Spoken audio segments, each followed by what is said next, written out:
This conflict does not begin with the first airstrike. It begins with geography. At the center of escalation lies the Strait of Hormuz, a narrow maritime corridor through which a significant portion of the world's energy supply flows. Control over this passage is not symbolic, it is structural.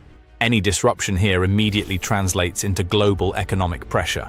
Military operations are therefore not isolated tactical decisions. They are aligned with influencing this choke point. Airstrikes, missile launches, and regional threats all orbit around a single objective, shaping control over flow, not territory. In this framework, geography becomes leverage, and leverage defines the battlefield.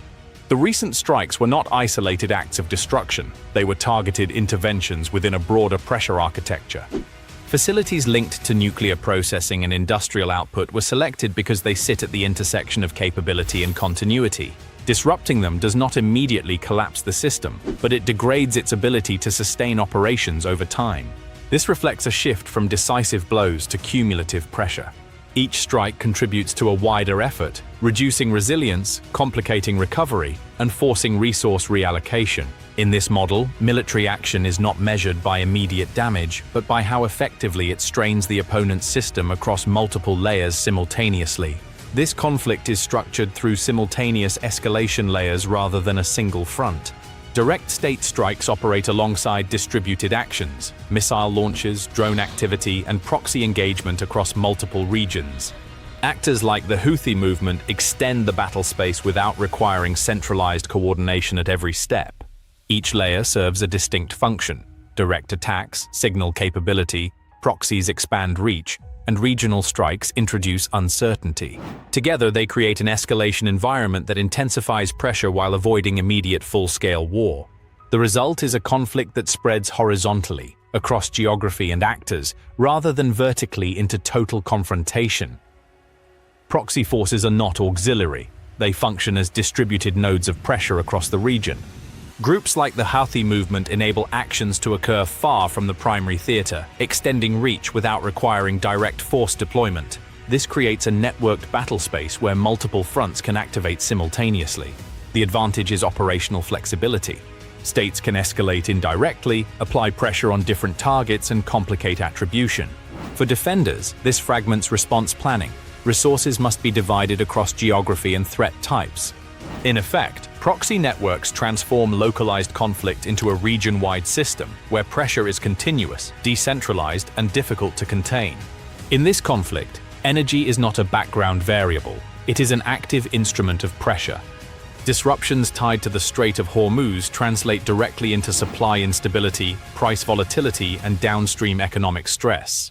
The rise in global oil prices is not incidental. It reflects how tightly military activity is linked to energy flow.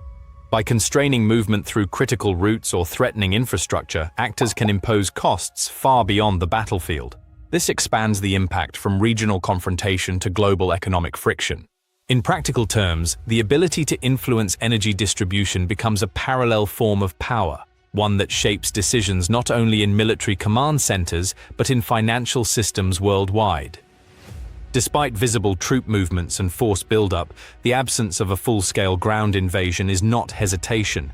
It is a deliberate strategic choice. Modern objectives in this conflict are being pursued through air power, standoff strikes, and regional pressure rather than territorial occupation.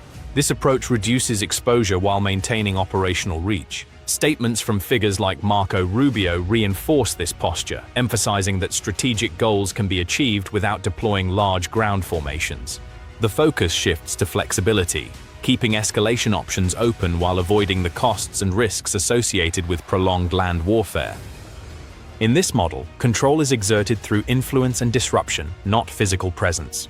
What emerges from this conflict is not a temporary pattern, but a model. Warfare is increasingly defined by sustained pressure without full-scale expansion. Control over systems, energy routes, regional networks, and escalation pathways replaces the need for territorial dominance. The objective is to shape outcomes while avoiding irreversible thresholds. This suggests a future where conflicts remain active yet contained. Military force, economic disruption, and proxy activity operate together as coordinated tools. Success depends less on decisive victory and more on maintaining strategic leverage over time. In this environment, the side that best manages escalation, intensifying pressure without triggering total war, holds the advantage.